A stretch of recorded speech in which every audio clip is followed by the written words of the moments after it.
વાયરસના કહેર વચ્ચે હારીજના ધુણિયા વિસ્તારમાં ખદબદતી ગંદકી અને ગટરના ગંદા પાણી વચ્ચે વિદ્યાર્થીઓ, નાના બાળકો સહિત સ્થાનિકો માર્ગ પર પસાર થવા મજબૂર બન્યા। ખદબદતી ગંદકી અને જાર રોડ પર ગટરનું ગંદુ પાણી ભરાતા લોકો ત્રાહિમામ પોકારી ઉઠ્યા છે।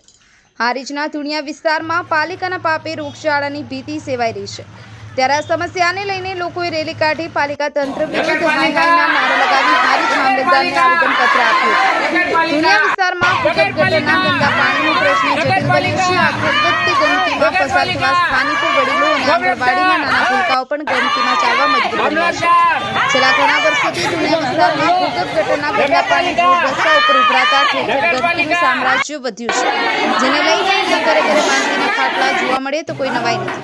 આ વિસ્તારના જટિલ પ્રશ્નોનો યોગ્ય નિર્ણય લઈ વ્યવસ્થા કરવામાં આવે, જેને લઈને સ્થાનિકો રેલી કાઢી મોટી સંખ્યામાં મહિલાઓ મામલતદાર કચેરી રજૂઆત કરવા પહોંચ્યા અને નગરપાલિકા હાઈના સૂત્રોચ્ચાર કરી વિરોધ દર્શાવ્યો। લોકો દ્વારા નગરપાલિકાને અનેકવાર રજૂઆતો કરવા છતાં નગરોતંત્ર ઘોરનિંદ્રામાં જોવા આગામી પાલિકા પીવાના પાણીમાં ગટરનું પાણી આવે કેટલી વખત વારંવાર રજૂઆત કરી, અમે સ્વાગત અરજીઓ કરી પણ કોઈ નિર્ણય લેવાતો નથી। અને અત્યારે ગટર એટલી ઉભરાય છે, હેડવાની જગ્યા નથી। અત્યારે ચાંદનીપુરા નામનો વાયરસ આવ્યો હોય પણ કોઈ તંત્ર કામ કરતું નથી। આપની શું માગણી છે? અમારી માગણી કે અમારા વાહમાં પાણીનો નિકાલ કરી આલે, ગારો કાઢી આલે અને જે ગટર છે એ સાફ કરી આલે અને જે રોડ નક્કી થયેલો અમારો મંજૂર થયેલો એ રોડ કરી આપે અમને।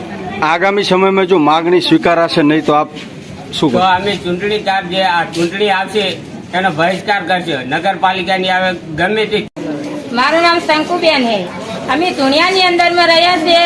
અમે પણ તમારા મામલતદારમાં સાહેબને બધાને અમે જાણ કરી છે, પંચાયતમાં ગયા છે પણ અમારી કોઈ પણ રાડ સાંભળતું નહીં। જ્યારે મતદાન આવે ત્યારે હવે પણ પંચાયત કરવા ધુણિયાની અંદરમાં આવે પણ અત્યારે અમારી કોઈ રાડ સાંભળતું નહીં।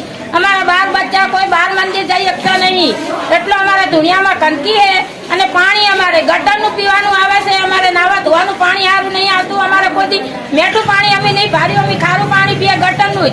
તમે આવું પાણી પીવો તો લોકો અમે અત્યારે આવું પાણી પીને અમારા બધા માણસો જે છે બીમાર પડ્યા છે। અમે કેટલા દવાખાના ભર્યા, કોઈ અમારી રાડ અત્યારે સાંભળતું નહીં। અમે પંચાયતમાં ગયા છે, અમે બધે જઈને આવ્યા પણ કોઈ અમારી રાડ સાંભળતું નહીં।